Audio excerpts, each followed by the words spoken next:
Bueno, buenas tardes. Muchas gracias a todas, a todos por estar acá. Es una alegría poder abrir las puertas del auditorio David Viñas para encontrarnos una vez más en este espacio que dimos en llamar Coliseo de Poesía.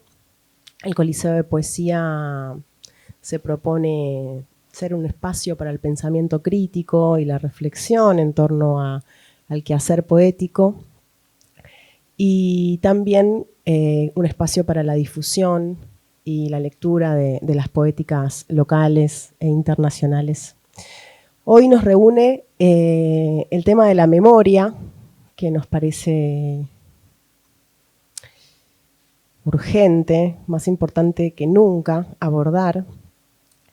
Y bueno, queremos pensar en torno a esta relación. No quiero dejar de agradecer en primer lugar a Julián Axat, Mónica Rosenblum y Damián Lamana Iñazú por estar acompañándonos acá. Creemos que son las personas indicadas para esta mesa, para iluminarnos en torno a este tema. Y bueno, contarles también que quería agradecer antes a la gente del Museo del Libro y de la Lengua, y por supuesto de la Biblioteca Nacional, a la gente de audiovisuales que está filmando esto para que puedan verlo desde cualquier lugar del país a través de la página de YouTube de la Biblioteca Nacional, a la gente de cabina, a la gente de prensa, a la gente de la Dirección de Cultura y todos y todas los que hacen posible que podamos seguir adelante con este espacio. Bien, dicho todo esto, voy a pasar a hacer una breve presentación de quienes nos acompañan para cumplir con las formalidades del caso. Damián Lamana Iñazú vive en Caseros, provincia de Buenos Aires. Escribe poesía y ensayo. Publicó 4 libros de poemas: Para siempre a ese fantasma, Propiedad horizontal, Después de la superficie y Dormir en la espalda de la lengua. Y editó un disco, La culpa del mundo, con la banda homónima. Participó de antologías en Argentina, Brasil, Chile y Colombia, de los festivales de poesía de Rosario, Catamarca, Mercedes y Buenos Aires, entre otros, y del encuentro universal Vuelven los Comuneros, Bucaramanga, Colombia, en 2016. Es parte del Untrefsit, las raras revistas de poesía de los 90. Trabaja como docente secundario y universitario y como gestor y productor cultural. Coconduce el ciclo radial Elementales del Montón. Julián Axat nació en 1976 en La Plata, es poeta y abogado, fue defensor de menores en el Fuero Penal Juvenil de La Plata y desde 2014 se desempeña como coordinador del programa de acceso comunitario a la justicia Atajo, dependiente del Ministerio Público Fiscal. Formó parte de Hijos La Plata. Como poeta inició su actividad en 1992 con el grupo Los Albañiles. Ha publicado en diversas revistas nacionales y extranjeras. Su poesía ha sido traducida al francés, inglés, italiano y portugués. En el año 2007 fundó junto con Juan Ayub la colección de poesía Los Detectives Salvajes de la editorial Libros de la Talita Dorada. En poesía publicó Pesos Formidables, Herbarios, Medium, Iluminaria, Neo o el equipo forense de Sí, Musulmano o Biopoética, Rambo en la CGT, Offshore y Cuando las gasolineras sean ruinas románticas. También las antologías Si Hamlet duda, le daremos muerte y La Plata Spoon River. Perros del Cosmos, El amor por los débiles y el instinto de asesinato. Y en crónica y ensayo, El hijo y el archivo, ensayos sobre poesía, justicia y derechos humanos, y Diario de un defensor de pibes chorros. Y siguen los títulos. Mónica Rosenblum nació en La Paz, Bolivia, reside en Argentina desde 1966. Es escritora, coordina encuentros de escritura y clínicas de obra y el taller literario La poesía es para mí. Compiló la antología Una imagen para decirlo, Una immagine per dirlo, antología, El mecanismo, La cuestión del pellejo, El caso Peralta, o por H y por B, que es una novela, Mantra de palo, Verde va con fucsia, Última piedra. Y sus textos han sido publicados en diversas antologías independientes: Antología Federal de Poesía, Haikuscopio, Proyecto Medusa, agrupación de 8 poetas y traductoras de lengua inglesa, con quienes, entre otras acciones, publicaron el libro Antecesoras. Bien, quería empezar, bueno, por el principio, de algún modo, y preguntarles cómo aparece en la vida de cada uno de ustedes el tema de la memoria y cómo entra en relación con la literatura, ¿no? Si recuerdan en qué momento comenzaron a interesarse por el tema de la memoria, cómo se abrió ese camino, porque es un camino que cada uno de ustedes viene recorriendo desde hace un largo tiempo, y cómo la memoria y la literatura se entrecruzaron en este comienzo de la historia en relación a la poesía, a la literatura en general, a la poesía en particular y al tema de la memoria, por supuesto.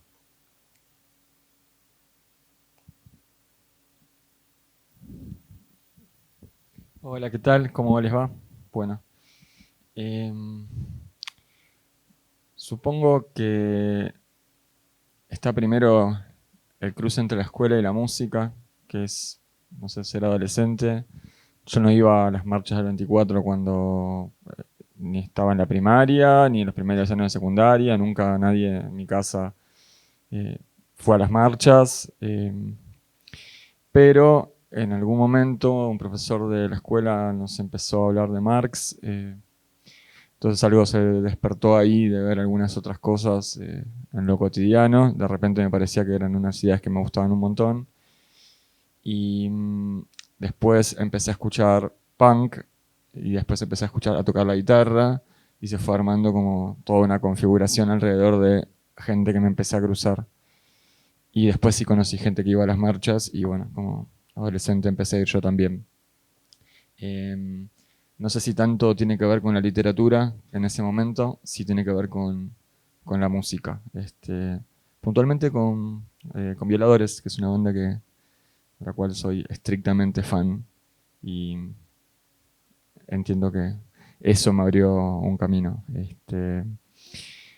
Así todo, en la escuela se hablaba un poco de eso, no mucho, muy pocos profesores, casi como incómodos, pero aparecieron algunas personas que nos dieron a hablar en Nunca Más, y vimos alguna película también. No sé, como yo nací en el 85 y fui niño en los 90, así que la adolescencia también transitó por ese momento que era previo a que... Ah, algo, ya que está también Julián acá, me acuerdo que me llamó mucho la atención, Ataque 77 era una banda que me gustaba también mucho. No fui a ese recital en Obras, que fue el que después sacó el disco Trapos, pero en ese disco aparece la bandera de Hijos y le dedican una canción y habla una chica de Hijos y ahí también me explotó un poco quiénes eran esos pibes. Que para mí era algo totalmente nuevo, después bueno, con el tiempo empecé a lidiar más de cerca.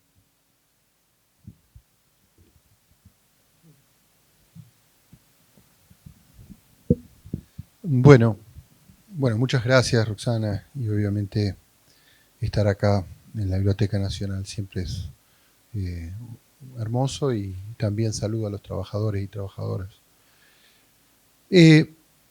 Yo, nací en 1976 y obviamente el hecho que marcó mi vida es que a los 7 meses secuestran a mis padres. Y me crío con mi tía, mi tío y mis abuelos. Y pasé una adolescencia medio conflictiva en un colegio de La Plata, que es el Colegio Nacional, que es bastante parecido al Colegio Nacional de Buenos Aires o al Colegio Nacional de Rosario. Como todo colegio nacional, siempre hay, digamos, una pluralidad de orígenes y se intenta sostener también una idea de memoria. Yo lo atravesé al colegio en pleno menemismo, y también la efervescencia del rock importado, ¿no? Porque en los 90 era Guns N' Roses, Ataque, digamos, era el rock, no era el rock de los 80 el rock nacional, sino que ya habían invadido, Greenback había hecho una euforia del rock, el rock yankee sobre todo, y el hard rock, ¿no? Y sí, y de alguna manera mi historia apareció en el año 90, 91 apareció un docente en el colegio que nos dio de leer literatura existencialista, Camus, Sartre, Nietzsche, apareció con un montón de cosas y yo venía en crisis, mi historia yo la sabía, mi familia, a diferencia de otros compañeros de hijos que les contaron la historia a cuentagotas o no se la contaron o le inventaron una fábula, bueno, a mí me han contado todo siempre de manera bastante brutal, con detalles del allanamiento, el secuestro y demás, porque yo estaba ahí, estaba mi tía.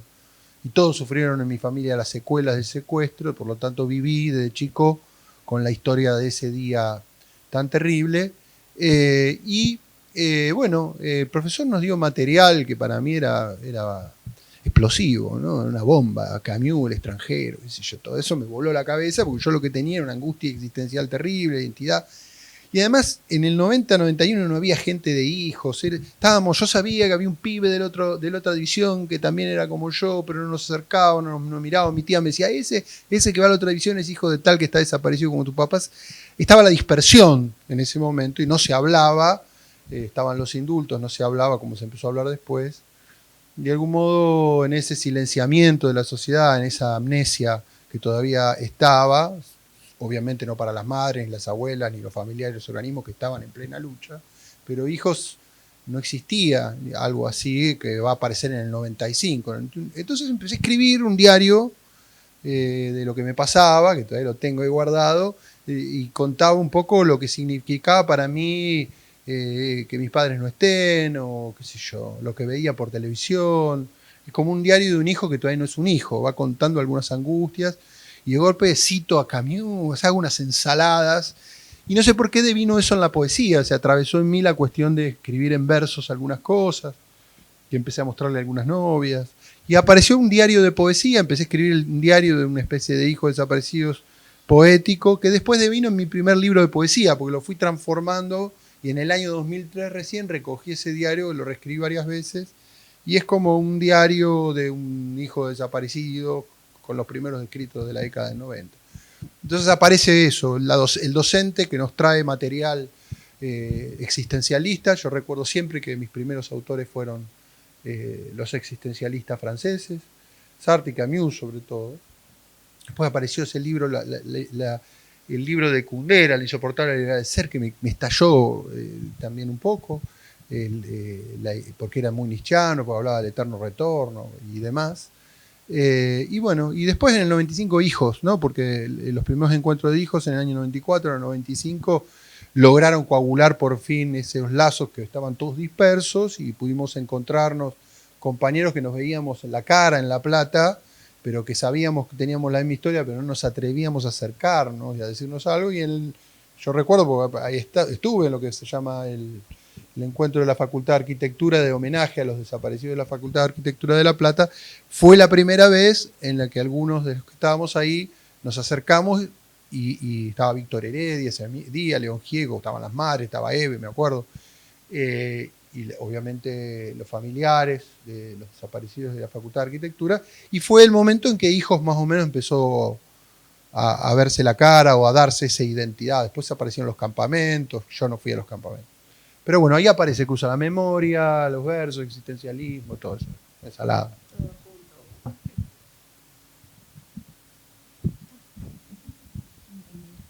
Bueno, hola, buenas noches. Gracias, Roxana, por la invitación y a la biblioteca también por recibirnos.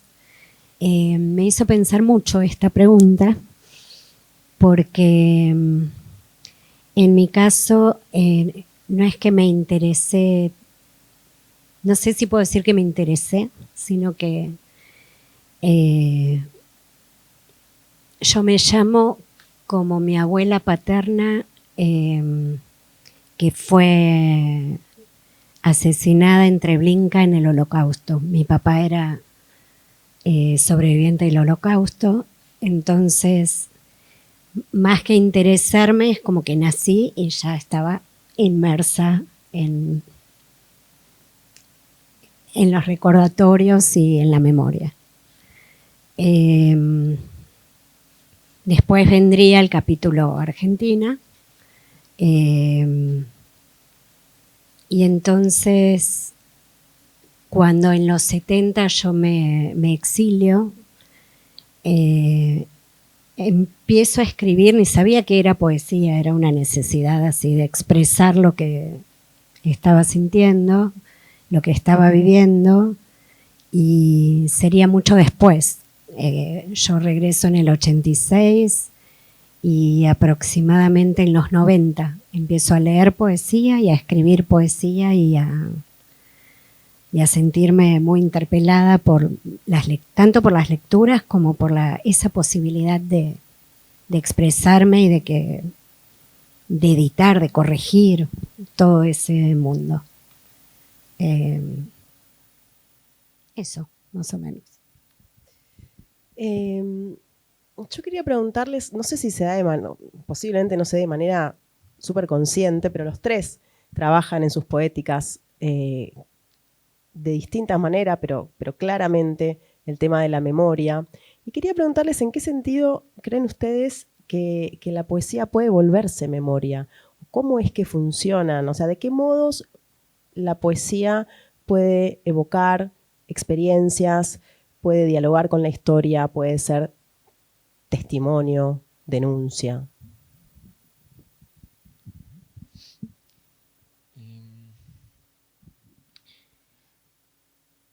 Creo que voy a tratar de encarar esta pregunta con una imagen. Yo en general me construyo como algunas imágenes que son como axiomas para pensar algunas cosas, o quizás voy como guardando en pequeñas imágenes cosas que voy pensando para tenerlas siempre memorizables. Para la imagen un poco me sirve para... El broche de luz me sirve un poco para eso. Me imagino o recuerdo el acto de mirar las nubes. Medio absurdo quizás esto que voy a decir, pero tiene un sentido, pero bueno. El acto de mirar las nubes y ver figuras en las nubes. Cuando uno ve figuras en las nubes tiende a... justamente ve figuras en las nubes a partir de lo que conoce. Entonces vos ves una jirafa, o ves un elefante, o ves un cazador, o lo que sea, porque son cosas que vos conoces y vos podés proyectar en eso que está en las nubes. Pero en el medio hay una transformación de una imagen a otra. Para mí la poesía tiene que ver con esa transformación que no tiene una forma conocida, que está dando vueltas ahí. Que tiene un poco que ver con lo indecible, que después vos también un poco nos hablabas de eso antes, o en estos días. En el texto de Benjamin, ese tan hermoso que es sobre el concepto de historia, él en un momento habla de la única manera de conocer el pasado es imágenes, y son imágenes que relampaguean en instantes de peligro, como en momentos en que algo está extraño, aparecen imágenes del pasado. Yo lo que creo que cuando uno puede vislumbrar esos intersticios entre una forma conocida y otra, eso que para mí tiene que ver con la poesía, que no terminás de saber qué es, aparecen pasados posibles. Una imagen en el presente es lo que evoca algo que estuvo antes. Y me parece que el acto de hacer memorias de la poesía tiene que ver con poder ver algo en presente que no estaba ahí, o que no sabes que estaba ahí, o que intuís, y que finalmente eso hace aparecer una historia que no estaba en la memoria oficial. Para mí la poesía hace memoria de esa manera, tratando de ver lo que no estaba y rescatando lo que se había olvidado justamente porque no tenía reflejo en el presente.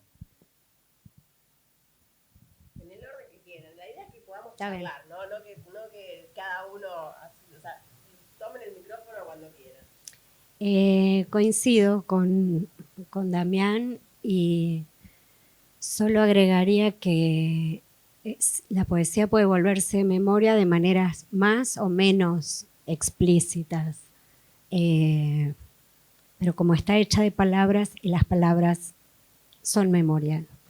Entonces, me parece que depende también de si yo quiero contar mi historia, lo puedo hacer a través de la poesía. Si quiero ser más elíptica o quiero ser más directa y explícita, también puedo. La poesía y el arte en general, ¿no? De esas maneras. Bueno, yo a esto que ellos han dicho, que estoy absolutamente de acuerdo, porque la poesía es una forma de memoria, sin duda que sí, como evocación, como imagen del pasado. Esto que decía Damián. Yo le voy a agregar un plus a estas ideas para entrar en un diálogo con ellos.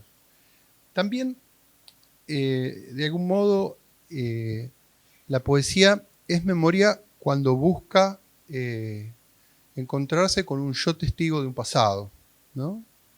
Y aparece la cuestión del testimonio, que en realidad si uno se pone a pensar, aquí en Argentina quien ha trabajado mucho sobre la cuestión de poesía como testimonio de pasado ha sido Tamara Kametzain, en un libro que se llama justamente Poesía Testimonio, que trabaja sobre esa idea, a partir de César Vallejo, pero sobre todo. La poesía como acto de fe, ¿no? Porque el testigo, jurídicamente hablando, perdón por el pecado de abogado, pero históricamente el testigo es alguien que da fe del pasado. O sea, dice, yo lo vi, yo he visto, para decirlo con términos de Allen Ginsberg. Digo, el aullido de Ginsberg es un acto de testimonio. Digo, él viene a decir, he visto a las mejores mentes de mi generación destruidas. Digo, o las hojas de hierba de Whitman, que empiezan de algún modo, digamos, que es el poema norteamericano por excelencia, que es el poema civil. Es un acto como el de Ginsberg anterior, porque Ginsberg escribe en función de Whitman, un acto de fe, de yo, ¿no? Es el yo poético. Vengo a decir que obviamente uno esto tiene derivaciones en un montón de lugares. Primo Levi escribiendo poesía también, qué sé yo, Celan. Digo, vengo a decir también que lo que he visto ha sido el horror. Y el testigo, o el Martín Fierro también, totalmente. Aquí me pongo a cantar. O sea, eso es el acto de fe. Y el poeta, asumiendo un acto de fe, es también asumir que el poeta es una persona en estado público, ¿no? Digo, no es un acto de intimidad. Digo, más allá de que la poesía intimista o la poesía es también un acto público. Desde cierto punto de vista no existe la intimidad. Siempre hay de algún modo un atravesamiento de un yo hacia otro, o hacia un espectador, hacia un lector. Existen sí poetas que tienen una deliberada necesidad de declamar en una plaza y de declamar ante la sociedad y de dar acto de fe de lo que vieron en el pasado. Es algo de lo que el pueblo en el futuro tiene que saber. Es el mensaje, la poesía civil, que creo que es lo que Ginsberg busca en su aullido y lo que Whitman también, o lo que Hernández también busca. Y en este sentido, la poesía como memoria y testimonio, llevándolo ya al plano de la memoria de los derechos humanos o la historia. Pienso en Juan Gelman, por ejemplo, donde esto aparece todo el tiempo, sobre todo en sus poemas, digamos, posteriores a la dictadura militar, donde él reconstruye un poco también estas cuestiones, la historia de su hijo, aparece la cuestión de la poesía como la necesidad de contar el dolor o lo que no debe repetirse, ¿no? Que es un poco el libro que armó Mónica, ¿no? Que tiene que ver con una imagen para decirlo, que es un libro para mí bisagra en lo que todos hemos participado, porque Mónica en su generosidad nos abrió el juego a todos, donde de algún modo todos asumimos la posición del testigo que no está, que es aquel que cayó por el Skyban y dejó ese túnel en la imagen del avión del vuelo de la muerte, y el poeta escribe mirando esa ventana. Es decir, nosotros somos testigos por el testigo, es decir, esta dificultad que se le representa también a la poesía de poder decir lo que no se puede decir. O sea, cómo explicar la caída de un avión, digamos, cómo explicar estar adentro de una cámara de gas, eso no tiene explicación. Por ahí. ¿Querés contarnos, Mónica, cómo fue el trabajo con este libro, cómo nace la idea y cómo fue todo el proceso que que dio lugar a que exista. El libro se llama Una imagen para decirlo y es una antología en la que participan 63 artistas argentinos, argentinas. Y la consigna fue a partir de una foto del interior de un Skyvan, que es uno de los aviones utilizados en los vuelos de la muerte. Una foto, no sé si se alcanza a ver. Bueno, a partir de esta foto que yo encuentro en un libro de un fotógrafo italiano, Giancarlo Ceraudo, que junto con Miriam Lewin habían hecho una investigación y llegaron a este avión, me surge la necesidad, diría, de hablar sobre eso, pero no podía, no sabía cómo. Y entonces, después de varios meses de pensar cómo, me vino la respuesta de que, bueno, era colectivamente. El cómo era colectivo. Mientras pensé en todo eso, llegó la pandemia y la idea siempre había sido hacer llegar a los participantes la foto, pero en papel, no en digital, en papel para poder tener la foto material. Bueno, eso hicimos con un equipo entrañable, que acá hay una compañera participante, Alejandra Correa, y se armó la antología. Y un punto importante para mí era que no hubiese una mayoría de familiares, si bien hay varios, somos varios, sino que abrir esto de el juego de las voces autorizadas a hablar, que son en general las de los familiares. Y es interesante lo que pasa en el libro porque algunas personas no pudieron escribir, quisieron pero no pudieron, porque no siempre se puede hablar del horror, no siempre.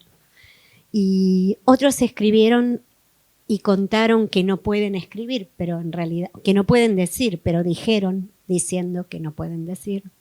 Así que yo lo considero como un triunfo. Eso. Lo es, sin duda.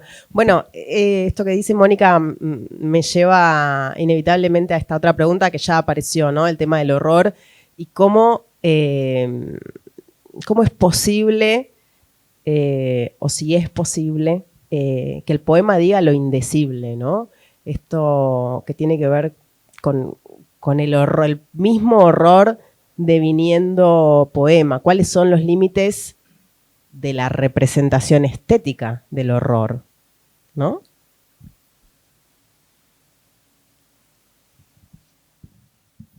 Esta es muy difícil. Quería primero completar una cosa respecto de lo anterior, porque quizás me había puesto un poco intangible.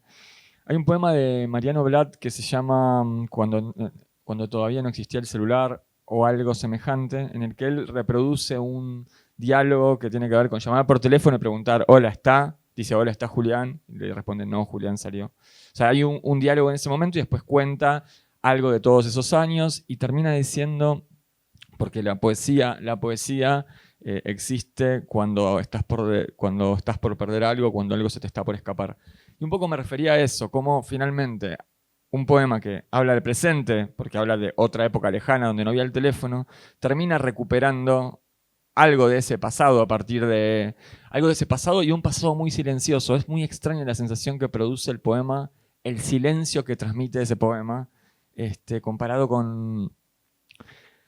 Bueno, lo tienen que leer y quizás ahí lo van a notar, pero es un poema que realmente parece que no tuviera ruido alrededor. No sé exactamente qué pasó ahí, pero las imágenes son tan limpias y la escena es tan nítida que parece que no hubiera ningún tipo de ruido. Y de repente, a través de esa evocación, termina recuperando una época con mucho menos ruido mental. Bueno, a eso me refiero con ver en el presente las imágenes mías intangibles o lo que no termina de quedar claro, esa sensación de una época más silenciosa que finalmente la hace revivir. Y en mi caso doy ese poema en la escuela y se quedan todos petrificados.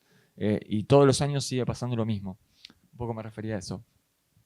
Respecto de decir el horror, me parece que, bueno, no lo comentaba antes, yo trabajé durante más de 10 años en el Centro Cultural de la Memoria de Aldo Conti, lugar que ahora, digamos que no existe más. Si lo googleás dice cerrado permanentemente. Un poco nos reímos de esto, pero fue bastante perturbador el momento en que con mis ex compañeros vimos eso en Google. Fue como, che, entonces es verdad, porque lo dice Internet. O sea, realmente no solo nos echaron y cerraron el lugar en el que trabajamos durante un montón de tiempo, sino que ahora es digital. O sea, lo digital es muy real. Y entonces, hace un tiempo, fuimos al predio para organizar algo en Hijos, porque tampoco se van a librar de nosotros tan fácil. Y estuvo la escena de ver el Conti vacío desde afuera y empieza a aparecer la naturaleza, a hacer su trabajo. Tipo, no digo que enredaderas ya porque pasó poco tiempo, pero había basura, algún perro comiendo, palomas. Empieza a poner todo bastante abyecto y de afuera se ve el Falcon, que era como el símbolo del lugar, el Falcon desarmado, pero visto desde afuera. Es una imagen bastante imposible ver tu propio lugar de trabajo vacío desde afuera. Como en el Aleph, que en un momento el Yodo se imagina su cuarto sin nadie. Nadie puede ver su habitación vacía. No es posible. Solo que pongas una cámara, pero estás mirando a través de la cámara, así que estás ahí. No es una imagen posible.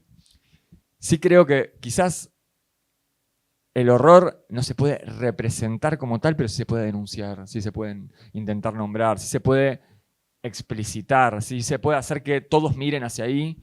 Y fue un poco el trabajo de todos esos años. Un montón de gente que de repente entró derrotada, porque los que entraban por primera vez al predio, nosotros los que trabajamos ya estábamos un poco inmunizados. Pero los que entraban, al principio llegaban llorando a la puerta. Uno no entendía bien qué estaba sucediendo, pero gente, no sé, amigos que venían y de repente nunca los vi llorar por nada, no sé, los padres se murieron y capaz no los vi llorar y de repente pasaban y estaban reventados y después esa gente se iba contenta y después esa gente empezó a venir y ya no sentía eso. Entonces nombrar el horror es también explicitarlo para sentirse un poco en algo así como sanación o redención. No respondo del todo a la pregunta, pero sí pienso que es una manera de abordarla. No, es posible que la pregunta no tenga respuesta, ¿no? Pero sí, esto que decís tal vez sea un modo de trascenderlo, ¿no? O de, no sé si trascenderlo en el sentido de dejarlo atrás, sí en el sentido de transformarlo, tal vez. ¿Qué pensás?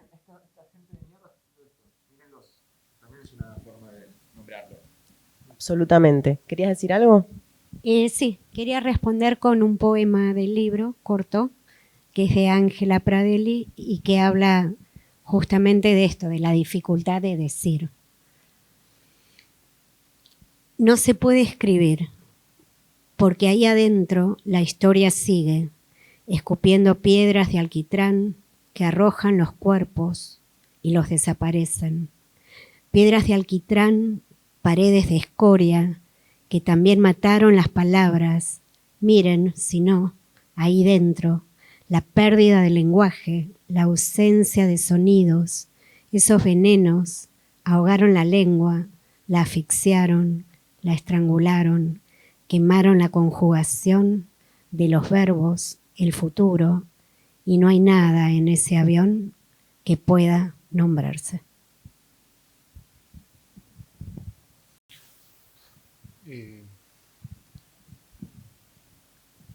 Una compañera de Hijos que es artista, que es Andrea Suárez Córica, se le ocurrió, artista visual, plástica, se le ocurrió en un momento armar una suerte de ready-made o de performance, en la cual ella recortaba palabras para poder designar lo que había ocurrido entre el 76 y el 83, y que encontró alrededor de 100 palabras. Digo, el horror es una, el crimen, dictadura, genocidios. Fue buscando con el diccionario y cortó 100 palabras, un campo semántico, y las clavó en un cartón. Nosotros entramos, la puesta la hizo en la Comisión Provincial por la Memoria en La Plata. Me acuerdo que en la apertura ingresamos y ella teníamos en el corcho clavado todas las palabras y nos pidió ir pasando de a uno para con 10 palabras ir definiendo lo que para nosotros había sido esto, el horror, como diría en el corazón de las tinieblas Conrad, ¿no? O Marlowe. Y bueno, fuimos pasando y obviamente en ese campo cerrado de 100 palabras, y uno obviamente elegía 10 palabras, otros elegían 10 palabras, pero que el procedimiento, digamos, que Andrea había elegido para postular de algún modo la representación de lo irrepresentable, a uno le dejaba con una escasez absoluta, que es lo que acaban de decir tanto en el poema Mónica como recién Damián, ¿no? La imposibilidad de la representación aún con un campo semántico de 100 conceptos derivados de lo que podría ser definir el 76 y el 83. ¿No? Me acuerdo que cuando terminó el evento, digamos, no me decía tampoco demasiada explicación, porque era eso y no más que otra cosa. Era la sensación que te llevabas de que tu recorte semántico había sido tan escaso ante lo que uno había vivido en algunos casos, quizás para otros era representable. Y esto viene a cuento también, que como es una pregunta para mí muy difícil, digamos, que no tiene respuesta, porque la respuesta es el silencio y el vacío, ¿no? Lo que no se puede decir es preferible callar, decía el filósofo Wittgenstein. O el poema mismo. O el poema mismo, pero el poema está hecho de palabras, quizás son entre los silencios o los vacíos que deja el poema, los lugares donde quizás entre el horror, qué sé yo. Pero lo que pienso, sí, y esto es una idea que me atraviesa siempre, es que uno siempre habla con lo que me pasó con el procedimiento de Andrea, es que siempre uno termina usando clichés para representar lo que uno cree que es el horror. Porque el lenguaje está lleno de clichés o de conceptos semánticos. Digo, cuando las sentencias judiciales dicen que lo que ocurrió en el 76 y 83 fue un crimen de lesa humanidad, y se define de ese modo jurídicamente.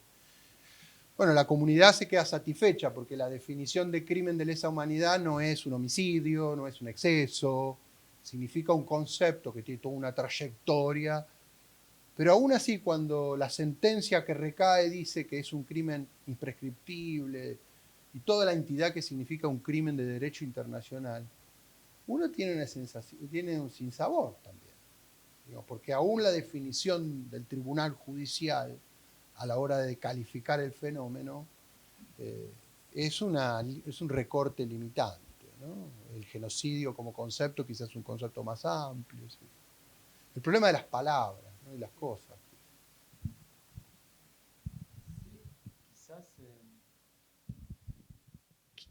Quizás no se puede representar el horror en sí, y suena como muy grande también decirlo, pero sí un poco de lo que deja el horror. Cuando se va el agua, ¿cómo se llama? El reflujo. El reflujo del horror sí creo que puede haber representaciones o modos de contarlo y de transmitir experiencia. Y quizás la experiencia del horror no es transmisible. Bueno, están los poemas de Ana Ponce, que son quizás lo más, en poesía al menos, argentina, lo más al borde que tenemos. Alguien que pueda escribir desde la ESMA misma, porque después todos los poetas desaparecidos estaban haciendo su carrera poética y los mataron o los desaparecieron. O sea, no es que estaban hablando de eso. Ana Ponce justo escribe ahí en el borde. Pero se me ocurre, por ejemplo, cuando Andrueto escribe sus historias de ella escondida con la hijita en los 70, está hablando de una realidad concreta que deja la dictadura y ahí me parece que hay una versión del horror. O Costantini desde el exilio, que habla de que extraña el Rosedal porque quiere ir a la plaza con los nietos. También está hablando del horror, de esa imposibilidad. Es un modo de abordarlo. Hay una imagen que me resulta insoportable, que capaz la vieron, que es esa nena que dibuja, no sé si es en Afganistán o en Irak, en alguno de estos lugares que les gusta a los norteamericanos visitar, que ella dibuja una silueta de la mamá y se tira a dormir adentro. No sé si la vieron alguna vez. Yo nunca vi algo así. O sea, quizás es la imagen que más me corrió totalmente el esquema de representación, pero digo, sí se puede llegar a lugares muy extremos, pero finalmente es la falta de la mamá lo que está mostrando ahí, no el horror en sí, sino todas las esquirlas, las consecuencias. Me parece que quizás eso se puede representar y podemos hacerlo, y quizás, no digo que tengamos el deber de, ni mucho menos, pero que quizás sí es algo que está a nuestro alcance y esté bueno que lo abordemos. Tremenda la imagen que mencionás y me hace preguntar o pensar, bueno, en términos no solo de la poesía, sino del arte en general, cómo puede construir identidad el hecho artístico, ¿no? Cómo se puede, desde el yo poético, en el caso de la poesía, llegar a la construcción de una memoria colectiva, ¿no? ¿Qué caminos pueden trazarse para ir desde lo individual a lo colectivo a través del arte, de la poesía en particular, del arte en general? ¿Qué piensan?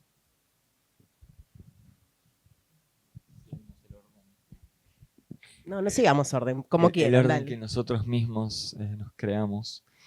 Hay un libro que no podría nombrar, no me acuerdo el nombre, pero es el libro de Espacio Hudson de Liliana Ancalao. El libro de Liliana Ancalao que editó Espacio Hudson hace algunos años, en el que ella habla de la recuperación de la lengua, que lo hace un poco de grande. Empieza a aprender a hablar mapuzungún, empieza a partir de eso a escribir los poemas en las dos lenguas. Me parece que ahí hay que todos estos elementos se ponen en juego. Por un lado, hay una construcción de la identidad a partir de la recuperación del pasado. Es un pasado que no solo recupera para ella, sino recupera para todos. Esa es la otra parte que, no sé, imprescindible, que nos está diciendo, che, miren que en todo nuestro proceso de memoria acá hay algo que no sucedió, que no hicimos. Es más, en cierto momento de una memoria que se oficializó, que se convirtió en patrimonio cultural, diría Benjamin, esas memorias, la memoria desde el Estado, con todo lo bueno que tuvo el proceso, también hay un momento en que se convierte en una memoria oficial y empieza a dejar afuera las memorias que florecen por otros lugares porque no entra en ese discurso, y ahí creo que Rancière diría se termina la política. Cuando se aparece la quietud se termina la política, y después así nos ha ido en un montón de cuestiones. Bueno, en ese libro, Ancalao me parece que logra todo eso a la vez. Es una identidad, es una falta, es una denuncia, es una memoria colectiva. Y lo hace a través de los poemas, y a través de la lengua de los poemas. Una lengua que debería sernos mucho más cercana, y sin embargo, al ver que no podemos ni siquiera hacerla sonar, capaz hasta podemos agarrar un poema en alemán e intentar leerlo, hacerlo sonar, no, y lenguas que están acá 10 segundos no sabemos ni cómo se pronuncian. Bueno, está diciendo, es un espejo en el que está bueno mirarse. La construcción de la memoria entendida como construcción de realidad, me interesa esto que decís de la lengua, ¿no? Entender la lengua como algo que construimos entre todos, así como construimos entre todos la realidad, así como construimos entre todos, por supuesto, la memoria, ¿no? ¿Qué piensan? Yo quería... ¿Alguien quiere decir algo? Si no, avanzo. Quería preguntarte, Julián, por el trabajo que hiciste con los detectives salvajes. ¿Cómo nace ese trabajo? ¿Cómo fue la experiencia de llevarlo adelante? Bueno, que nos cuentes un poquito sobre eso, que tiene un material tan valioso. Bien, antes me queda picando lo otro. Coincido con lo que decía Damián. Yo agrego, a veces es muy difícil asumir desde la poesía, hacerse cargo de las genealogías anteriores. Uno podría decir, borrón y cuenta nueva, escribo como si nadie escribió todo esto en mi generación, y escribo y me importa un carajo. No leo a mis compañeros, no leo a mis colegas, y escribo. Es decir, eso es una operación que ocurre muchas veces. Y después hay otros poetas, hombres y mujeres de la poesía que he escuchado, que se hacen cargo de su generación y los leen. Y escuchan y les interesa qué están leyendo y qué están escribiendo, porque esas personas que escriben, no estoy hablando de mí, estoy pensando en alguien, se hacen cargo de la poética de su generación. La entienden como que es algo que va más allá de su propia voz, de su escritura, de su librito, de lo que están pensando, sino que están pensando en nosotros. Eso quizás suene a viejo, anacrónico, pero no, todavía hay. Entonces, hacerse cargo de una voz que uno escribe, pero también evoca o es medium de una voz mayor, de su generación. Digo, los poetas que hacen eso, buscan eso, esto que buscan Calao, que yo, digamos, lo noto, pero también lo noto en Emiliano Bustos, voy a decirlo con nombre y apellido, o pienso en poetas, digamos, anteriores, en Urondo, en Néstor Mux, que es un poeta de mi ciudad, que se hace cargo de nosotros, de su generación. Digo, Pizarnik, digo, en el caso, digo, de... Juana un poco también. Sí, Juana también, sí, qué sé yo. Bueno, poetas que entienden que son parte también de un esquema. Entonces, la identidad poética que me interesa, esa conexión entre lo individual y lo colectivo, lo generacional, lo que está, que la voz del poeta es también la escritura de algo mucho más grande, hacerse cargo de todo eso, eso es realmente a mí lo que me interesa. A mí me interesan esos poetas. Me interesa leer a otros que no se hacen cargo porque les sale muchas veces bien y está bueno y demás, pero a mí me interesa más prestar atención a aquellos que les pesa su voz, porque detrás de su voz está todo lo demás, las voces de los demás. Saben hacer sus cortes, sufren con sus epígonos y sus fantasmas, pero se hacen cargo de la voz y están escribiendo con toda su generación encima. Los detectives salvajes fue Juana Vignosi, ¿no? Me estás diciendo. Ah, está bien. Muy bien, muy bien. Sí, obvio que sí, obvio que sí. Los Detectives Salvajes fue un proyecto dentro de la Talita Dorada, a partir de lo que decía Damián, a partir de los primeros documentos literarios que quedaron de escritoras y escritores que están secuestrados, que fueron secuestrados y que no pudieron publicar, que venían escribiendo, que tenían algún libro guardado y que la familia conservó durante años y que no sabían qué hacer con eso. También terminó siendo la reedición de tiradas, de muy pocas tiradas que esas personas víctimas del terrorismo de Estado habían hecho en tiradas de 50 ejemplares y de golpe nadie sabía que eso había salido, en el caso de Jorge Money. Entonces, junto a Juan Ayub, que su papá había dejado justamente una libreta así, una libreta con un poemario cerrado, pero cuando entraron los milicos al allanamiento tiraron todo y esa libreta quedó ahí. Él se quedó con esa libreta durante años y no sabía qué hacer. Me decía esto, pero mi papá copiaba poemas de Neruda, no sabía de dónde venían esos poemas. Y a la larga, digamos, haciendo una investigación sobre la libreta, dio con algunos compañeros de su padre que le dijeron que no, que su padre estaba a punto de publicar un libro de poemas y que los milicos se lo llevan cuando estaban buscando una editorial para publicarlo. Y bueno, con Juan armamos el libro y bueno, dijimos, hay miles de casos similares al tuyo y bueno, nos fuimos encontrando con el copycat, ¿no? Con los casos similares. Porque, digamos, el caso de Ana María Ponce es un caso extraordinario, digamos, es excepcional, ¿no? Escribió esos poemas que alguien digamos, Pastoriza creo que fue la que se lo llevó, o Daleo, ya no me acuerdo. Daleo, es decir, lo sacó de ahí, y es una cosa rarísima, los poemas escritos en la desaparición, digamos, algo ahí que, bueno. Entonces Los Detectives Salvajes es un proyecto de publicación de esos libros. Y a la par buscamos publicar a otros, digamos, a los hijos de esa generación conectada, algunos libros que dialogaran con esos textos recuperados. Bueno, publicamos a Nicolás Prividera, que venía de hacer cine, pero también venía con sus obsesiones, con la ausencia de su madre, su padre, y su trilogía de cine, a Emiliano Bustos, que mencioné, a Pablo Ode, que estuvo exiliado en Barcelona desde chiquitito y sufrió el exilio, es toda la historia de un hijo exiliado, con toda la escritura, con toda la poesía del exilio, en fin, digamos, Los Detectives tomó de la novela de Roberto Bolaño, Los Detectives Salvajes, el nombre, porque eran poetas que salían a buscar una poetisa mexicana, la Revolución, Cesárea Tinajero. Nosotros dijimos, vamos a hacerlo de Bolaño, digamos, copiemos el método Bolaño de salir a buscar a poetas que quedaron perdidos de la Revolución, a nuestra Cesárea Tinajero, ¿no? Y nada, el proyecto Detectives Salvajes murió en el 2015, cuando Macri asumió dijimos basta, no publicamos más nada y cambiamos el termómetro. Hoy en día los chicos están recuperando la Secretaría de Derechos Humanos de la Provincia de Buenos Aires, se está haciendo un proyecto similar y ya llevan recuperado 17 libros, porque reeditaron los de los Detectives Salvajes, se llama Colección Versos Aparecidos, y llevan 17 libros publicados de escritores y escritoras desaparecidos que nadie sabía que escribían, ¿no? Eso es un poco son todos iguales.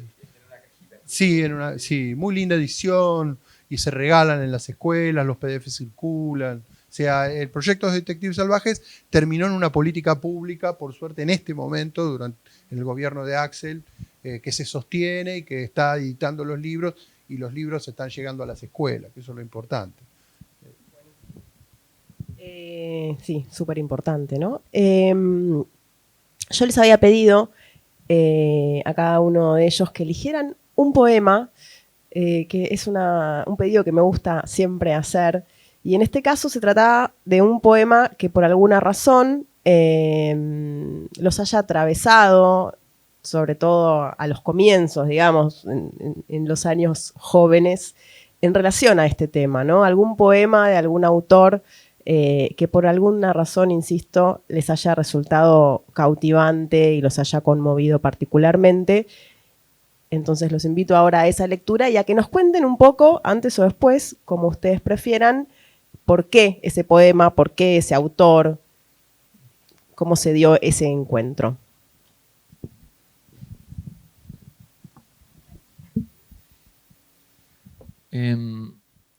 Los poemas que me gustaban cuando era adolescente, o sea, el poema que me gusta mucho sobre el tema, que es Los motivos del lobo de Darío, es un poema muy extenso, así que opté por una letra de una canción de Violadores, justamente, que es muy breve y muy hermosa, porque Pil era un gran letrista, además.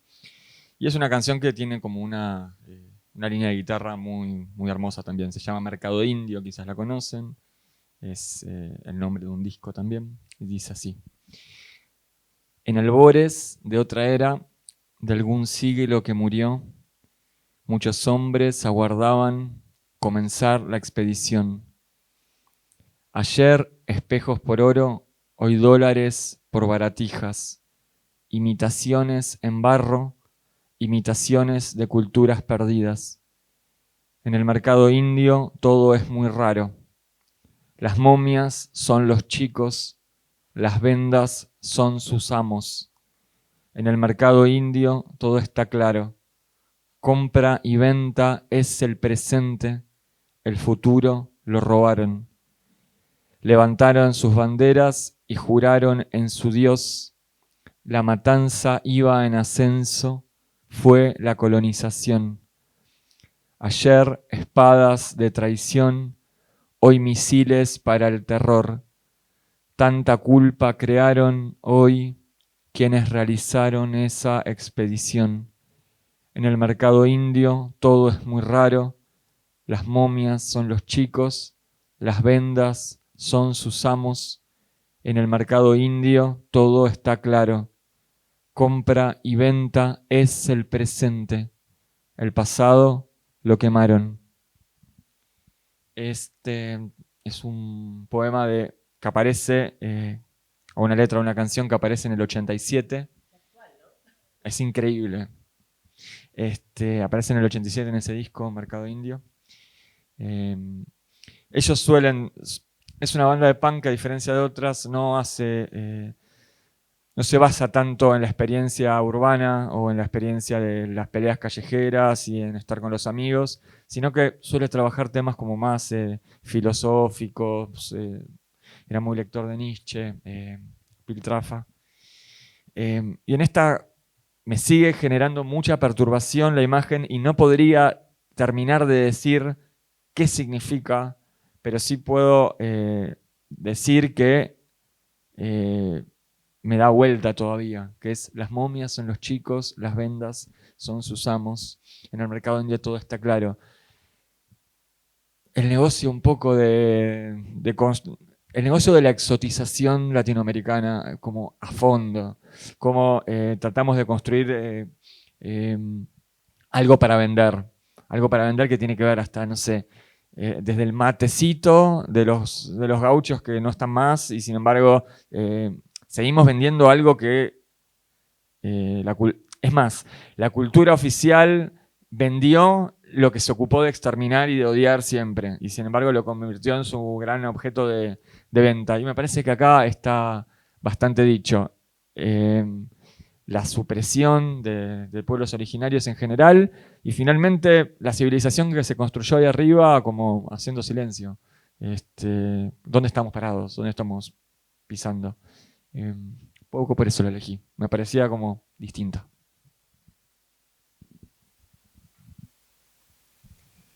Bueno, yo elegí un poema de Gabriel Celaya, que lo conocí en mi adolescencia, versionado por Paco Ibáñez.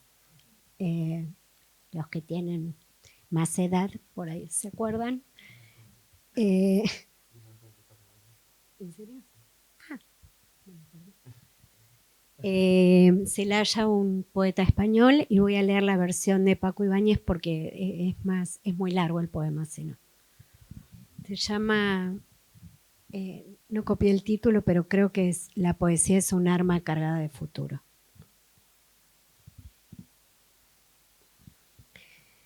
Cuando ya nada se espera personalmente exaltante, mas se palpita y se sigue más acá de la conciencia, fieramente existiendo, ciegamente afirmando, como un pulso que golpea las tinieblas, que golpea las tinieblas.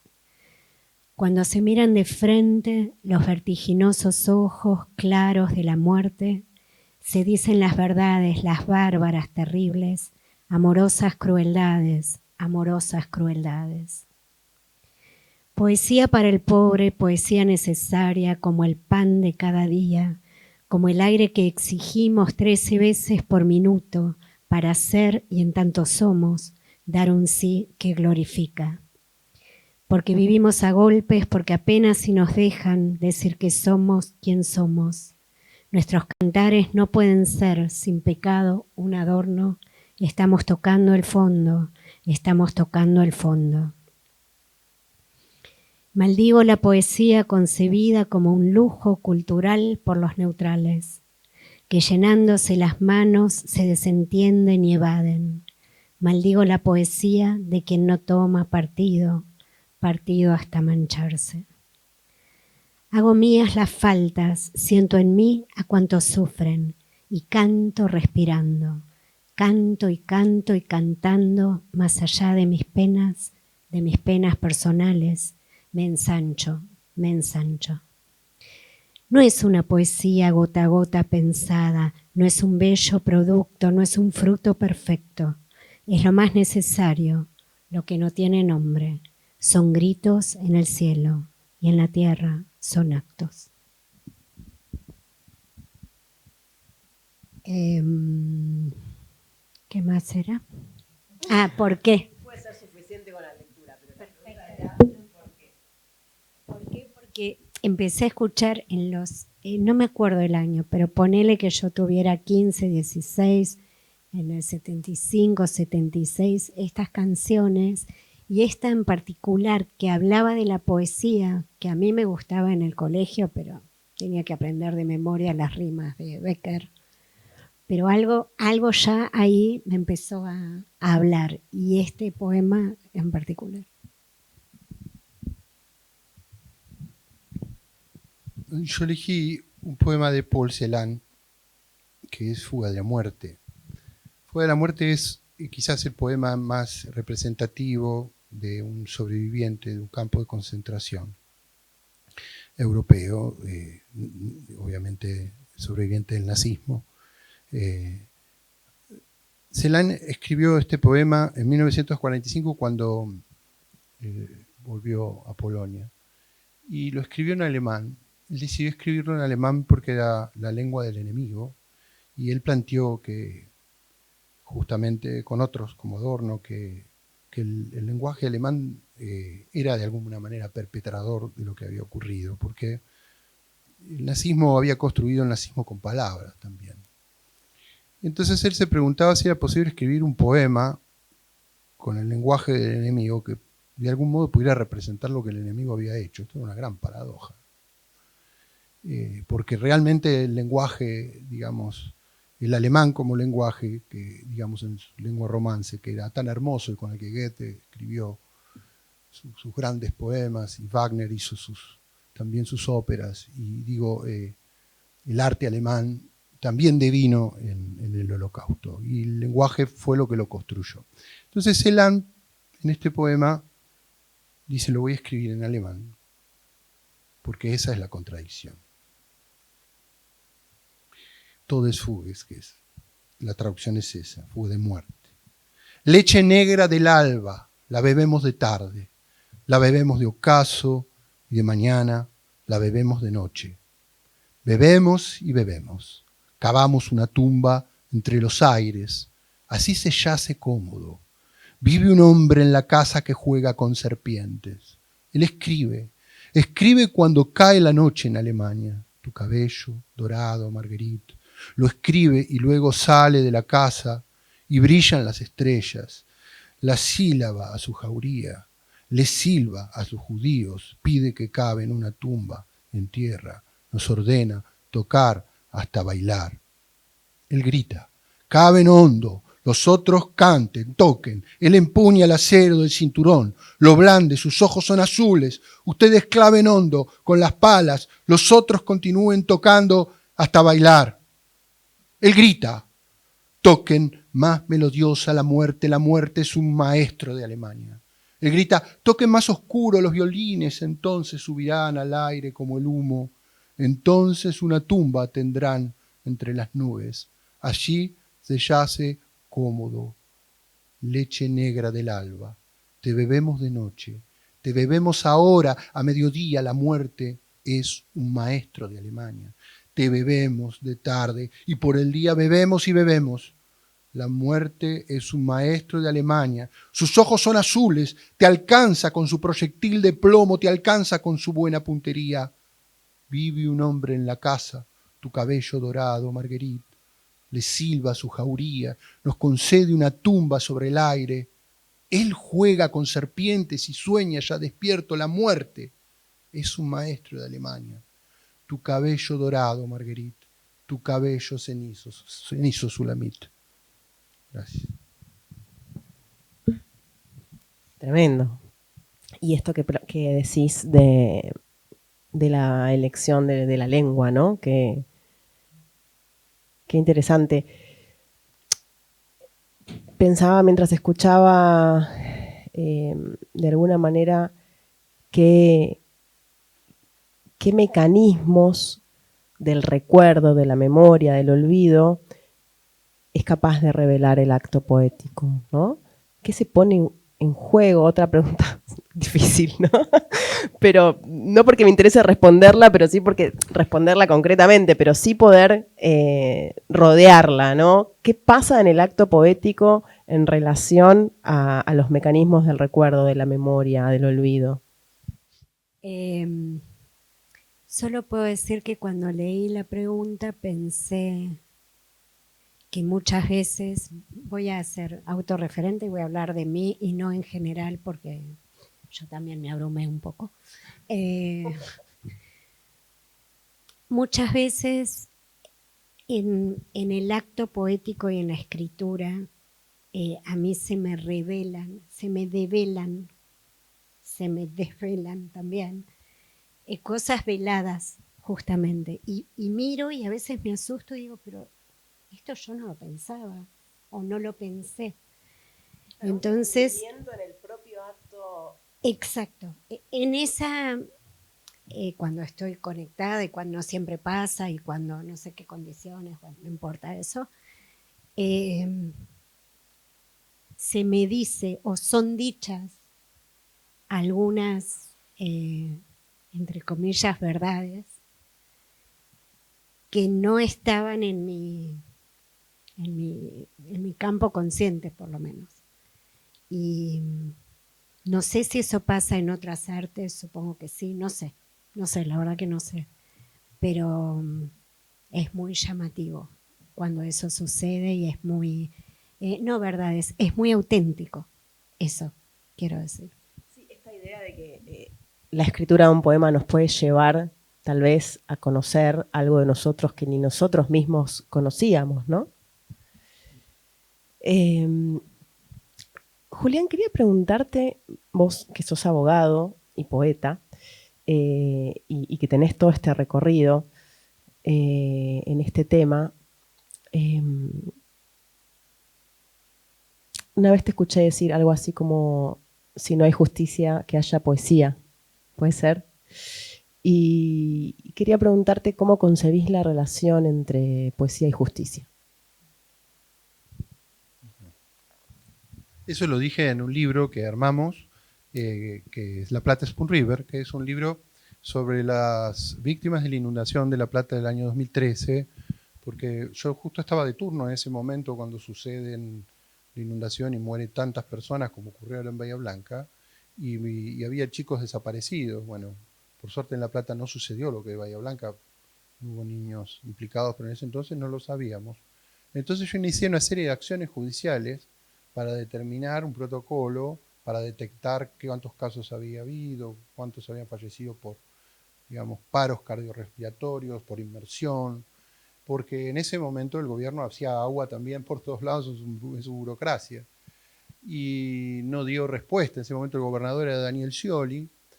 A mí me iniciaron un juicio político por plantear esto.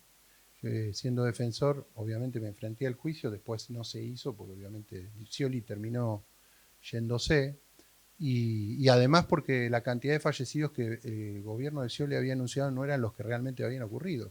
De hecho, hubo toda una discusión. Entonces, nosotros armamos un libro de poesía en ese momento, además de la cuestión judicial, armamos un libro de poesía con la verdadera nómina de los muertos en la inundación, invitamos a poetas para que se pusieran en el nombre de esas personas fallecidas en la inundación y escribieran un poema con el título, con el nombre y apellido de esos fallecidos, de esas víctimas.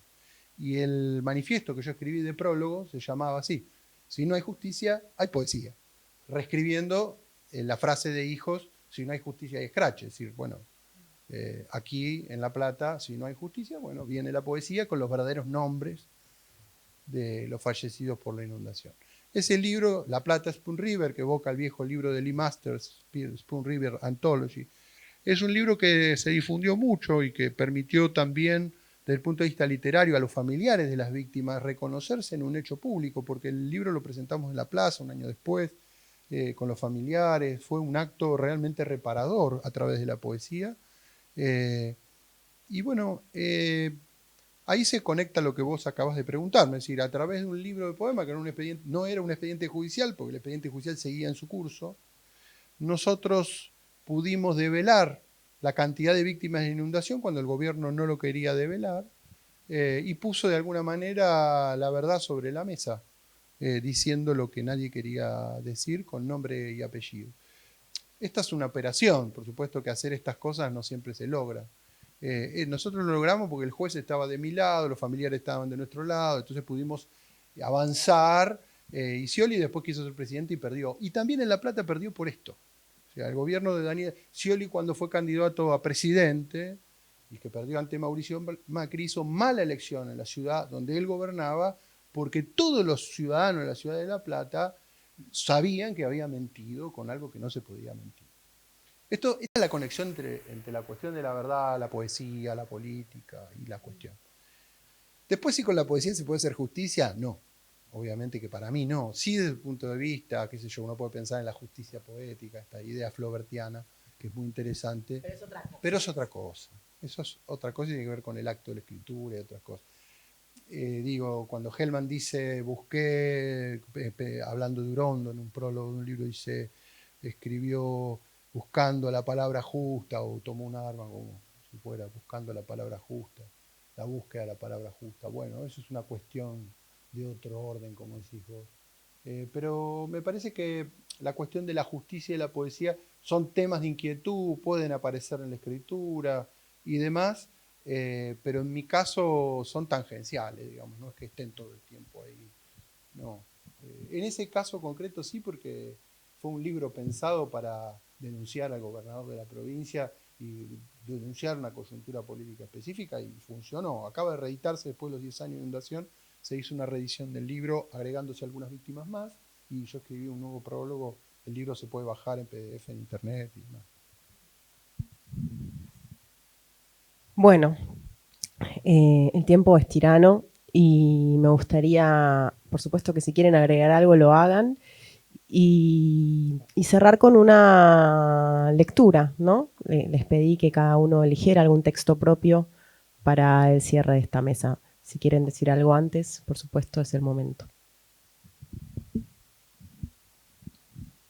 Respecto de la pregunta abrumadora, creo que el poema sí tiene esa potencia de concentrar mucho sentido y de construir una experiencia.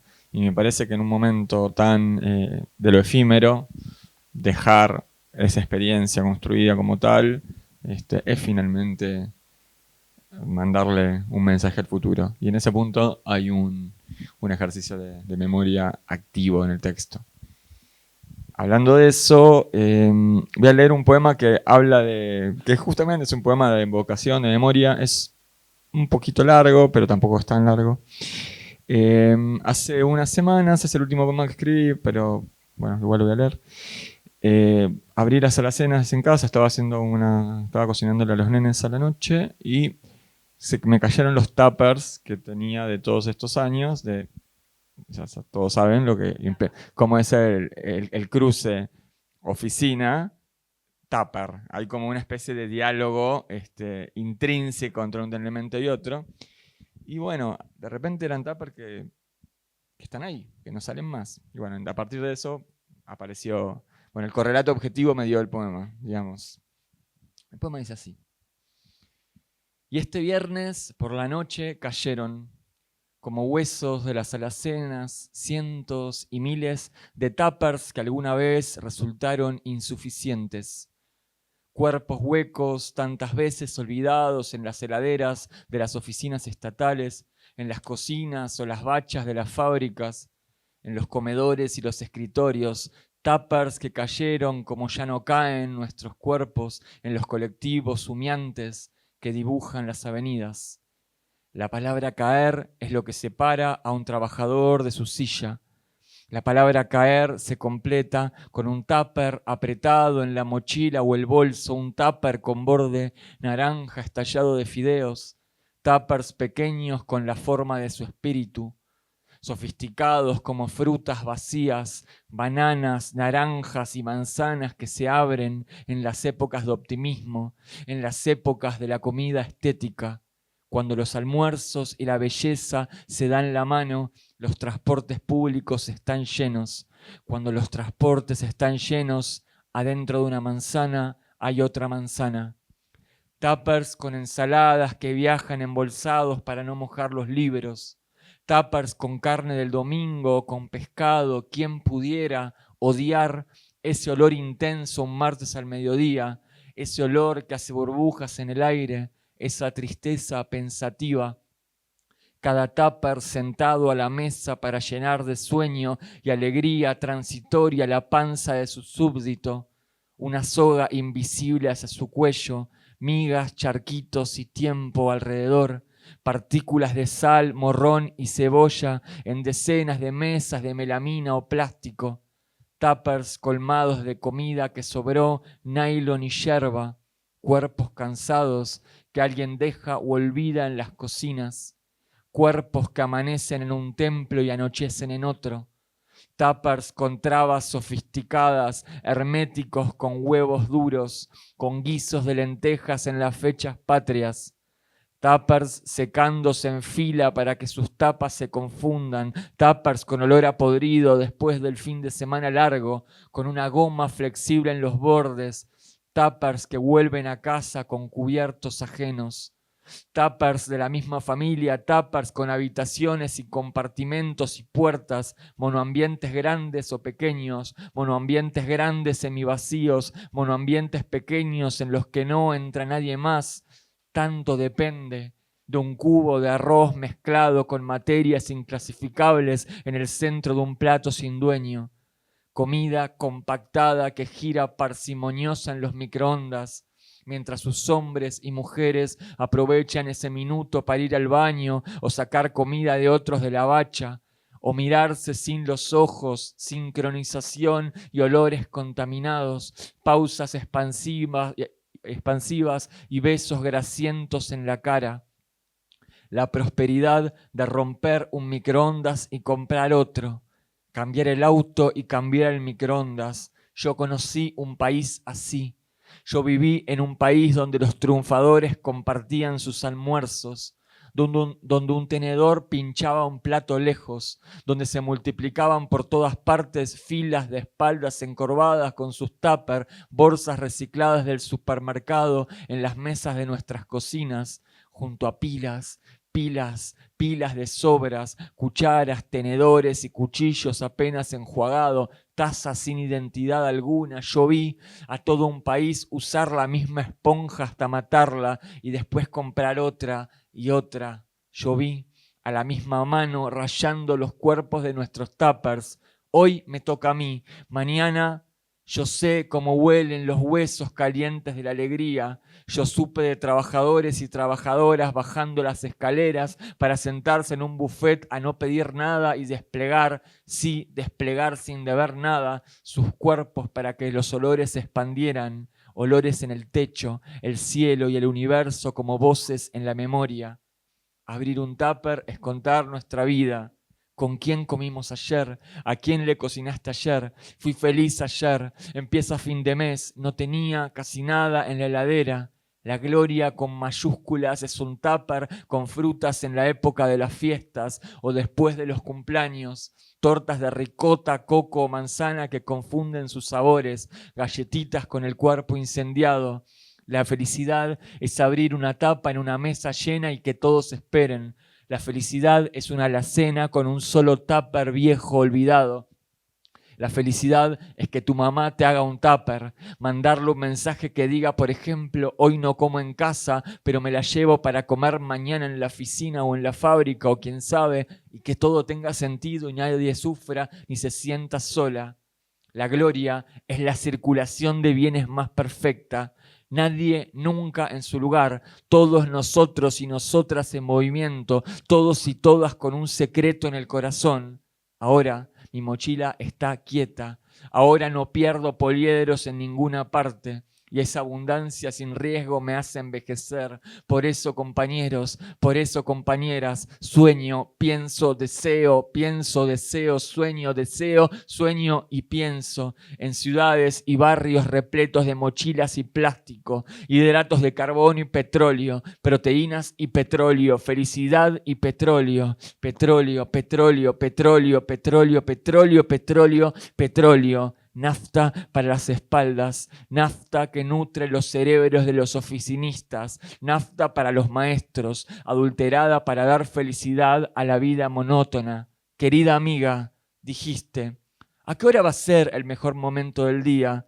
Y yo recuerdo, yo pienso en ustedes con sus tuppers cargados de futuro. Pienso en la pregunta, ¿qué te trajiste? Y necesito llorar, por eso escribo esto, que hace una hora me parecía gracioso y ocurrente. Esto que me creció en la cabeza cuando abrí las alacenas y sentí caer a todos mis tuppers tristes. Amiga, vos y tus tuppers con sobras. Amigo, vos y tus tuppers siempre gourmet. Amigo, vos y tu pizza horrible que se dobla en la punta. Amiga, gracias por haber traído siempre comida de más. Un tupper es una síntesis de tiempo. En un tupper caben vidas enteras. Un tupper es nuestra memoria reciente. Un tupper es lo más valioso que podemos saber del futuro. Un regalo para mañana, una planificación familiar, la división de bienes de cada mañana. Pero ahora, pero hoy, pero esta noche oscura me siento a mirar a cada uno de nuestros cuerpos de todos estos años arrumbados en la alacena, dispuestos a agarrar un trabajo precario, como congelar un fondo de salsa o guardar uvas o limones, cebollas viejas, tuppers sobrecalificados buscando trabajo, tuppers sobrecalificados buscando un trabajo que van a odiar, todos los tuppers de mi amado país buscando. Cuando la derecha reina, el plástico está quieto. Cuando la derecha reina, nadie lleva arroz en la mochila. Cuando reina la derecha, nadie cae en paz sobre sí mismo. Cuando la derecha reina, los asientos de los colectivos están limpios. Y cuando digo colectivos, digo gente con tuppers. Digo lunes por la mañana, revolviendo el reloj con los ojos en el café. Digo compañeros y compañeras que después de movilizarse por las calles húmedas se sientan por fin en ronda en una plaza y con sus huesos, con cicatrices levantan sus manos para brindar con sus tuppers que ya no existe. La palabra tupper no tiene sinónimo. A mis compañeros y compañeras.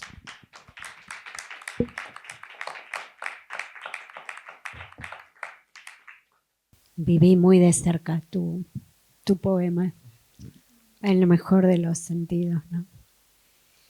Bueno, yo elegí 4 poemas, no sé bien por qué, creo que inspirada en las preguntas. El primero es algo que, no sé, es inédito y los otros son de distintos libros. El primero tiene un epígrafe de Eugenia Almeida que dice: decir lo que se ve, lo que se ha visto. Vi una cuesta seguida de una bajada y conocí el punto exacto donde el mar de Galilea se empeñaba en derramarse dentro de mis ojos. Perdón. Supe que no me quedaría en aquel turquesa para siempre. También supe que recordaría esa imagen. Así fue y es. Vi el ansia de remendar lo irremendable. Vi la fuerza de saber que algo no tiene arreglo. Vi la debilidad de querer arreglarlo a toda costa.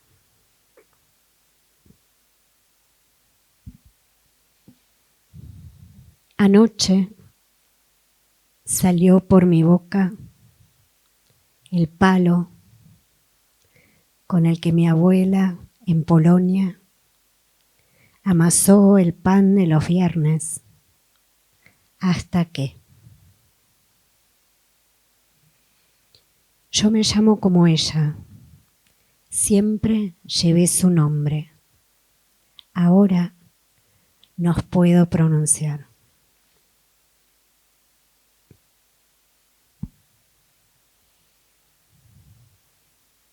Querés conocer el mecanismo, la materia, los materiales de tu nombre propio. Diminutos diamantes incrustados en sus letras, anclajes, fragmentos de turquesa, astillas de esmeralda, partículas de jade, porciones de risa, átomos de guiños, chispas de gestos, gestas, encuentros, idas y vueltas, sonidos, son idas, cruces de seres, de mares, de caminos, turmalinas de historias labradas en tus letras, preciosas piedritas, querés conocer la fuerza de tu nombre, el contenido cifrado, las claves, lo clave. Transcribir, interpretar, adivinar, leer, traducir, captar, averiguar, desentrañar, comprender, aclarar, decodificar. ¿Querés conocer el mecanismo? Descifrarte.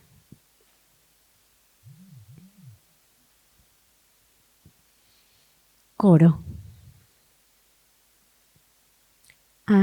Querría yo una mano gigante, protectora, en la cual descansar, olvidar, recordar, mecerme más allá de los tiempos, de los hechos, de la propia, innombrable, traspasar las secuelas, comprender, acaso, reposar, recordar, olvidar, algo, alguien que me acune, que ría, un consuelo, una tregua, una brisa fresca, sobre la sangre un jazmín, un panadero, una rendija con luz, una hojita verde, sobre la sangre un jazmín, un panadero, una rendija con luz, una hojita verde.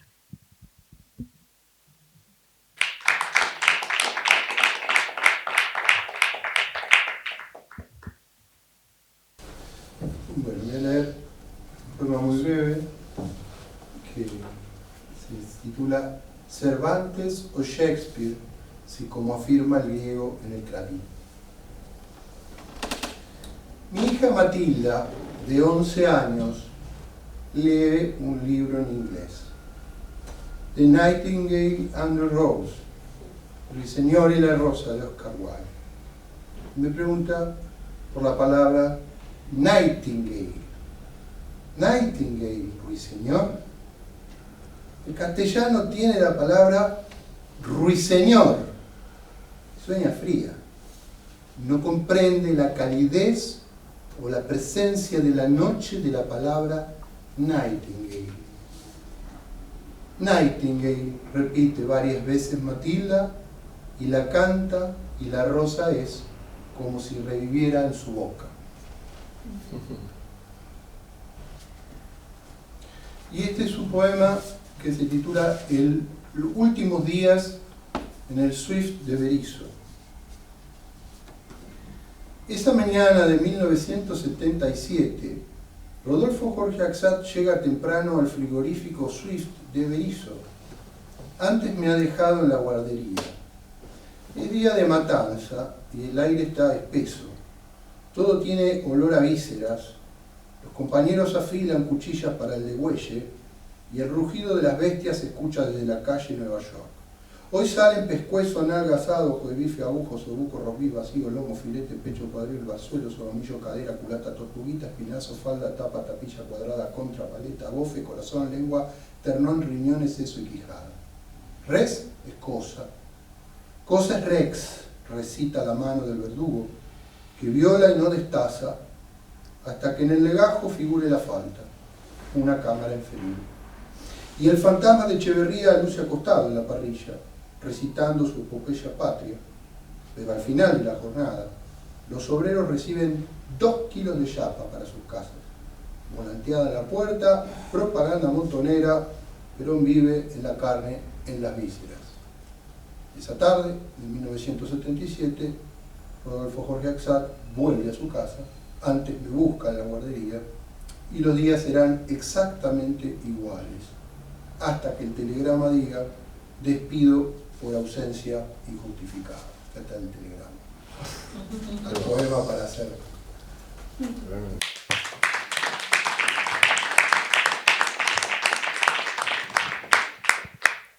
Bueno, muchísimas gracias, Damián, Mónica, Julián, a ustedes por estar acá, por hacer posible este encuentro para que podamos seguir pensando en la memoria, un tema tan importante, hoy más que nunca, tal vez como una manera de mantenerla activa, tal vez como una manera de mantener activa la esperanza. Muchas gracias. Gracias.